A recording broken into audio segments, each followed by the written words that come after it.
you again to our incredible law enforcement team who has worked so hard. Sheriff, I got a solid 90 minutes last night, so I'm probably the most well-rested person up here. Ladies and gentlemen, I get the microphone, so I hope you'll permit me a moment just to share a few more thoughts about where we are and how we got here, and maybe a little bit of where we go from here. I don't want to get too preachy, but I think it's important that we, with eyes wide open, understand what's happening in our country today. I've heard people say, well, why are we so invested in this? There's violence happening all across our country, and violence is tragic everywhere, and every life taken is a child of God who deserves our love and respect and dignity. This is certainly about the tragic death, political assassination of Charlie Kirk. But it is also much bigger than an attack on an individual. It is an attack on all of us. It is an attack on the American experiment. It is an attack on our ideals. This cuts to the very foundation of who we are, of who we have been, and who we could be in better times. Political violence is different than any other type of violence for lots of different reasons. One, because in the very act that Charlie championed of expression, that freedom of expression that is enshrined in our founding documents, in having his life taken in that very act, makes it more difficult for people to feel like they can share their ideas, that they can speak freely. We will never be able to solve all the other problems, including the violence problems that people are worried about, if we can't have a clash of ideas safely and securely. Even, especially those ideas with which you disagree. That's why this matters so much. Over the last 48 hours, I have been as angry as I have ever been, as sad as I have ever been. And it was, as anger pushed me to the brink, it was actually Charlie's words that pulled me back. I'd like to share some of those, and specifically right now, if I could, I need to talk to the young people in our state, in my state, and all across the country. As President Trump reminded me, he said, you know who really loved Charlie? The youths. And he's right.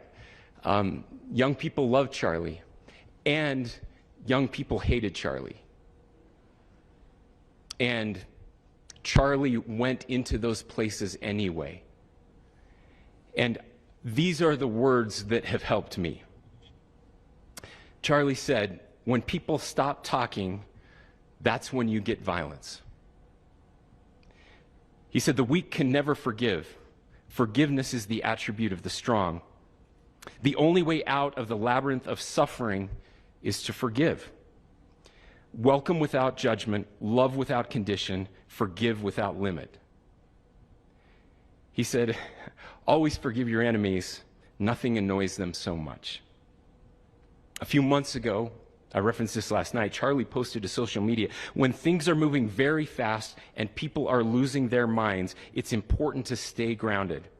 Turn off your phone, read scripture, spend time with friends, and remember, internet fury is not real life. It's going to be okay. He again said, when you stop having a human connection with someone you disagree with, it becomes a lot easier to commit violence. He said, what we as a culture have to get back to is being able to have a reasonable agreement, where violence is not an option. Now, again, to my young friends out there, you are inheriting a country where politics feels like rage. It feels like rage is the only option. But through those words, we have a reminder that we can choose a different path. Your generation has an opportunity to build a culture that is very different than what we are suffering through right now. Not by pretending differences don't matter, but by embracing our differences and having those hard conversations. I think we need more moral clarity right now. I hear all the time that words are violence. Words are not violence. Violence is violence. And there is one person responsible for what happened here. And that person is now in custody and will be charged soon and will be held accountable. And yet, all of us have an opportunity right now to do something different. I want to thank my fellow Utahns. This bad stuff happens. For 33 hours, I was praying that if this had to happen here, that it wouldn't be one of us.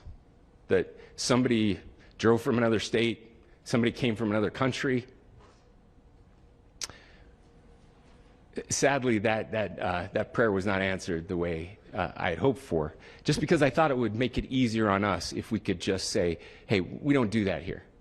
And indeed, Utah is a special place. We lead the nation in charitable giving. We lead the nation in service every year.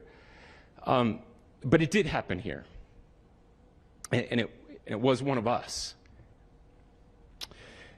But I want you to look at how Utahns reacted the last 2 nights. There was no rioting. There was no looting. There were no cars set on fire. There was no violence. There were vigils and prayers and people coming together to share the humanity. And that, ladies and gentlemen, I believe is the answer to this. We can return violence with violence. We can return hate with hate. And that's the problem with political violence, is it metastasizes. Because we can always point the finger at the other side. And at some point, we have to find an off-ramp, or it's going to get much, much worse. But see, these are choices that we can make. History will dictate if this is a turning point for our country. But every single one of us gets to choose right now if this is a turning point for us. We get to make decisions. We have our agency. And I desperately call on every American, Republican, Democrat, liberal, progressive, conservative, MAGA, all of us to please, please, please follow what Charlie taught me.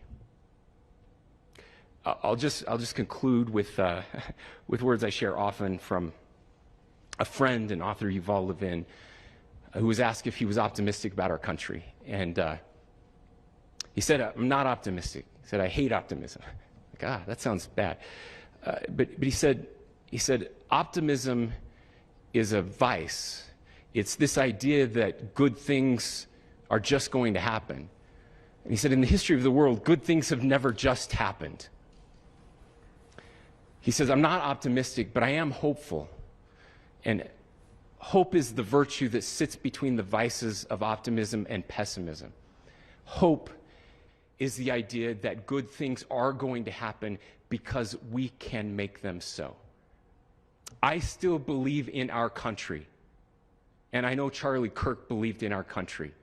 I still believe that there is more good among us than evil. And I still believe that we can change the course of history. I'm hopeful because Americans can make it so. Ladies and gentlemen, we're happy to answer any questions you might have. Governor, can you please speak to whether the suspect is speaking with authorities and his demeanor, Tyler Robinson, when he turned himself in? I cannot speak to that right now. Governor, how do you interpret the agreements on the case of the Well, I will leave that up to you to interpret what those engravings mean. I think the clearest one that says "catch fascist," there's not, and by the way, that's like catch like a ball, catch this. I think that speaks for itself.